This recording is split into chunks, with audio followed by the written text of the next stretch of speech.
আপনাদের সকলের কাছে আমার ছোট্ট একটা রিকোয়েস্ট যে আমাদের সনাতনী এই কীর্তনিয়া ভাইটার সামান্য এই ক্লিপটা শুনে যাবেন। একটা মুসলিম পাড়ার ভেতরে ওখানে আমি গান করে একটানাভাবে ষষ্ঠী থেকে গান চলছে, গান করে আমি ফিরছি নবদ্বীপে। আমি সাঁতরাগাছি পেরিয়ে চলে গেছি, জাস্ট ডানকুনির ওভারব্রিজটা ক্রস করব। ওইখানে আমার মনে হয়ে গেল যে আমার ব্যাগটা কোথায়। যখন আমি আমার যিনি ম্যানেজার, যিনি গাড়ি চালায়, তাকে বললাম, বাবু গাড়ি আমার ব্যাগ কই রেখেছিস দে তো, আমার খুব খিদে লেগেছে, ব্যাগে একটু বিস্কিট আছে, একটু খাবো। যখন ব্যাগের কথা বলি তখন ও কিন্তু ব্রেক করে গাড়িটা দাঁড় করালো। পেছনের সমস্ত শিল্পীদের বলল যে দাদার ব্যাগটা দাও। কিন্তু যেখানে গান হয়েছিল তার কিছুটা দূরে, মানে তার প্যান্ডেল পর্যন্ত আমাদের গাড়ি পৌঁছতে পারেনি, একটু দূরে গাড়ি থেকে গেছে। তো সেখান থেকে আমরা টোটো করে এসেছিলাম। এই আসতে গিয়ে একটা দোকানের কাছে আমাদের সম্প্রদায়ের কেউ না কেউ ব্যাগটি রেখে দেয়। আর ব্যাগে ছিল আমার টাইটন ঘড়ি, দুটো স্মার্টফোন এবং 41,000 টাকা এবং গানের খাতা, নামের মালা, নামের ঝোলা, শ্রীমদ ভাগবত। তাহলে এখান থেকে আপনার ডানকুনি যেতে নিশ্চয়ই 2 ঘন্টা সময় লেগেছে। আমি যখন আমাদের একজনের ফোন থেকে ফোনটা কল করি তো একটি ছেলে ফোনটা তুলল। যেই ফোনটা তুলেছে আমার ছাতিতে তার প্রাণ নেই, যেন বেরিয়ে গেল। আমাকে তো হিসেব দিতে হবে কোথায় গেল। তারপরে সারা সিজনের খাতাটা আমি কার কাছে কি মুখ দেখাবো। ছেলেটা উত্তরে বলছে, বাবা তুমি ব্যাগটা ফেলে গেছো, আমরা তোমার ব্যাগটা ভয়ে হাত দিইনি, যদি বোম টোম আছে কে কোথায় রেখে গেছে। তো আমার 2 বন্ধু সাহস করে যখন ব্যাগের চেনটা টানি, প্রথমে দেখি শুধু 500 টাকা নোটগুলো।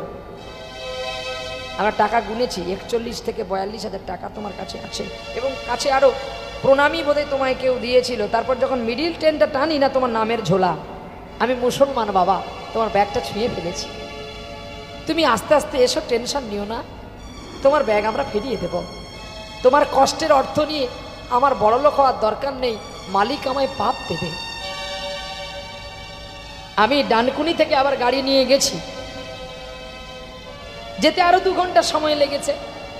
তার একটা বন্ধু পালিয়ে গেছে, আর একটা বন্ধু এসেছে। সে বন্ধুটা কে বলুন তো? তার স্ত্রী। আমি গিয়ে যখন তাকে হাত জোড়ো করলাম, সে আমাকে প্রণাম করে বলছে, মালিক পাপ দেবে গো, এটা করো না, আগে তোমার টাকাটা গুনে নাও।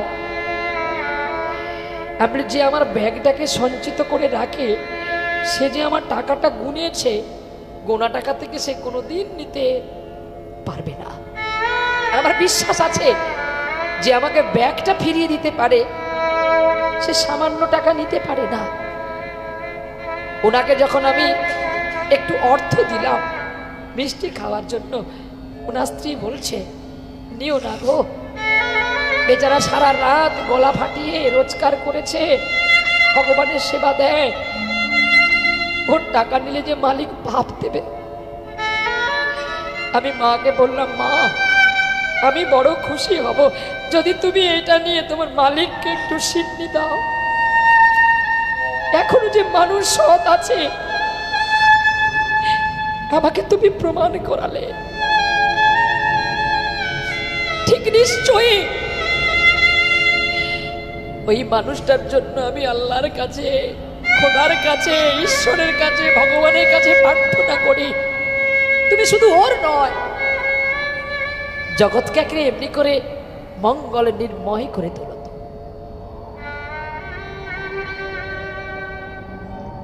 তুমি যে সত্যি ঈশ্বর। এই কীর্তনিয়া ভাইটা আমাকে শেষ বেলায় একেবারে পুরো ইমোশনাল করে দিয়েছে। আর থ্যাংক ইউ জানাবো, অসংখ্য অসংখ্য ধন্যবাদ, এবং আমার বুক ভরা ভালোবাসা আমার এই কীর্তনিয়া ভাইয়ের জন্যে, যে আপনি এত সুন্দর একটা টপিক, এত সুন্দর একটা বিষয় তুলে ধরেছেন, যার জন্য আমরা সত্যি ইসলাম সমাজ খুব গর্বিত।